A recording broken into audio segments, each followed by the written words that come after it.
हम अक्सर ऊंचे महलों में पहुंचकर उन सीढ़ियों को लात मार देते हैं जिन्होंने हमें ऊपर पहुंचाया।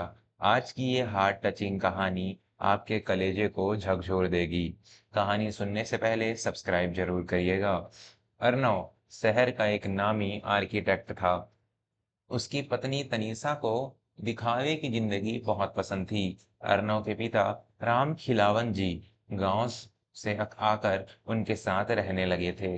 वे सीधे साधे इंसान थे जो हमेशा एक पुराना खाकी झोला अपने साथ रखते थे।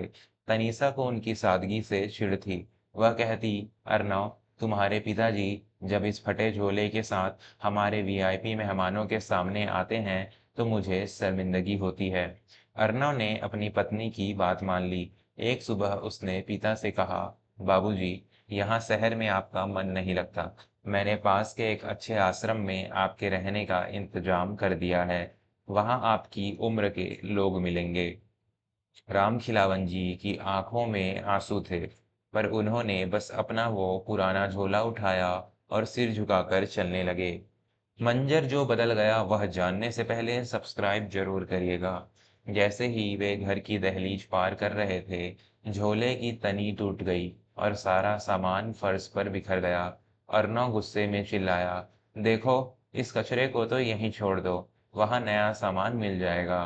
अर्नव ने नीचे गिरे सामान को समेटना शुरू किया तो उसकी नज़र कुछ पुरानी तस्वीरों और कागजों पर पड़ी। सब्सक्राइब करिए। पहला कागज अर्नव के बचपन का रिपोर्ट कार्ड था, जिस पर पिता ने अपनी जमीन गिरवी रखकर ली गई फीस की रसीद स्टेपल की थी। दूसरी चीज, सब्सक्राइब करिए, अर्नव के पहले जूतों का एक फीता था जिसे पिता ने 20 साल से संभाल कर रखा था, क्योंकि अर्नव ने उसे पहली बार खुद बांधा था।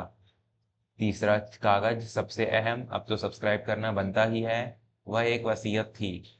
राम खिलावन जी ने गांव की अपनी करोड़ों की पुश्तैनी जमीन और बरसों की जमा पूंजी अर्नव के नाम कर दी थी, लेकिन एक शर्त लिखी थी, ये सब अर्नव को तब मिले जब वह मुझे अपने साथ खुशी खुशी रखे, क्योंकि मुझे पैसों की नहीं, बेटे के साथ की जरूरत है।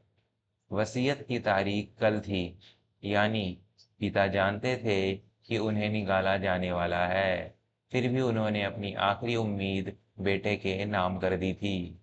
पछतावे का सैलाब ऐसा फूटा मेरे दोस्तों कि सब्सक्राइब किए बिना आप नहीं जा पाओगे। अर्नव सन्न रह गया। उसने देखा कि उस पुराने झोले में कचरा नहीं, बल्कि अर्नव की पूरी जिंदगी की सफलता का इतिहास और पिता का अथाह प्रेम भरा था। अर्नव ने पिता के पैर पकड़ लिए और फूट फूट कर रोने लगा। बाबूजी, मुझे माफ कर दो। मैं आलीशान घर तो बना सकता हूँ, पर आपके बिना ये मकान, ये घर मकान भी नहीं है। अर्नव ने तनीषा को साफ कह दिया कि अगर उसे इस घर में रहना है तो पिता का सम्मान सबसे ऊपर रखना होगा। आज का सुविचार जानने से पहले सब्सक्राइब करिए, क्योंकि यह आपके अस्तित्व, जीवन जीने के अस्तित्व को बदल देगा। माता पिता वो जड़ है जिससे हमारा अस्तित्व है। जड़ काट दोगे तो शाखाएं कितनी भी ऊंची क्यों ना हो, सूखने में वक्त नहीं लगेगा। सच्ची दौलत, आपके माता पिता का आशीर्वाद ही आपके सबसे बड़ी सुरक्षा है। सब्सक्राइब करिए। दिखावा बनाम हकीकत, बाहर की चमक धमक से ज्यादा कीमती घर के बड़ों की दुआएं होती हैं। अब मैं आपको बताऊंगा इस कहानी का सार, पर उससे पहले आपका एक सब्सक्राइब बहुत ही अच्छा लगता है मुझे, सब्सक्राइब जरूर करिए। यह कहानी हमें सिखाती है कि संस्कारों के बिना शिक्षा अधूरी है।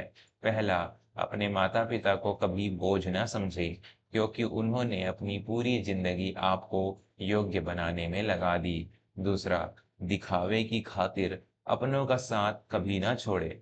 अगर यह कहानी आपको पसंद आई तो आप जानते हैं आपको क्या करना है, सब्सक्राइब करिए और दूसरी कहानियां भी जरूर देखिएगा।